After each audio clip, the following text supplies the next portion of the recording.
আসসালামু আলাইকুম। দেখতে পাচ্ছেন নোকিয়া 105 মোবাইল ফোন।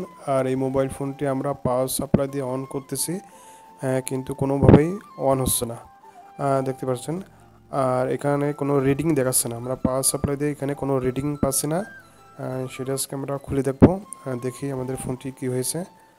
প্রথমে আমরা ফোনটি খুলে নেব এবং খোলার পরে আমরা দেখব আমাদের কোথা থেকে সমস্যাটি হয়েছে।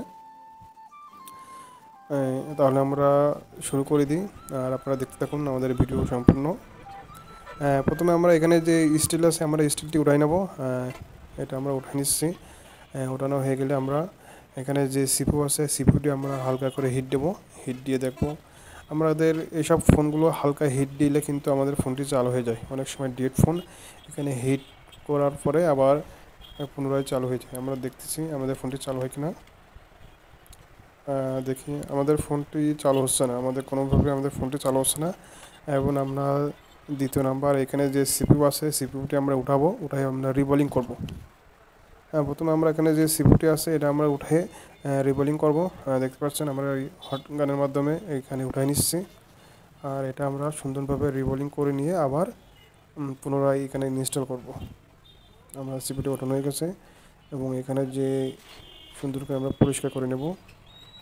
এখানে অতিরিক্ত অনেক রান আছে, ওইগুলো আমরা পরিষ্কার করার পরে আমরা আবার নতুন করে এখানে সেট আপ করবো।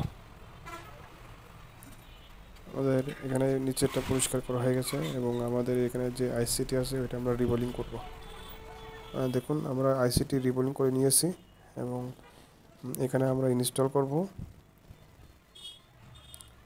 দেখা যাক আমাদের ফোনটি চালু হয় কিনা। মূলত নোকিয়া ফোনগুলো এখন অনেক চাহিদা, কারণ বর্তমান বাজারে ভালো কোনো নোকিয়া ফোন বাজারে পাওয়া যায় না। সব চায়না নোকিয়া হয়ে গেছে, আর এগুলোও চায়না কিন্তু মোটামুটি এগুলো ভালো সার্ভিস দেয়। তাই আমরা এখানে দেখতে পাচ্ছেন আমাদের কিন্তু এখানে যে সিপিইউটি আছে এটা আমাদের লাগানো প্রায় হয়ে গেছে। আমরা সুন্দর করে লাগিয়ে নিচ্ছি এবং সাইড আমাদের মোটামুটি লাগানো গেছে এবং হালকা করে পরিষ্কার করে নেব। এখানে যে অনেকগুলো পেস্ট আছে এগুলো আমরা পরিষ্কার করে নিচ্ছি। আর নেওয়ার পর আমরা দেখব আমাদের ফলাফল কী হয়। আমরা এখন ফোনটি অন করব, একটি ব্যাটারি লাগাইয়ে দেখা যাক। দেখি আমাদের ফোনটি তো চালু হচ্ছে না। তারপরেও কিছুক্ষণ প্রেস করে দেখি, তারপরেও চালু হচ্ছে না। আমাদের ফোনটি এখন চার্জে দিলে হয়তো ব্যাটারিতে চার্জ নাই। আলহামদুলিল্লাহ আমাদের ফোনটি কিন্তু চালু হয়ে গেছে। আমাদের মোবাইলে চার্জ ছিল না, সে কারণেই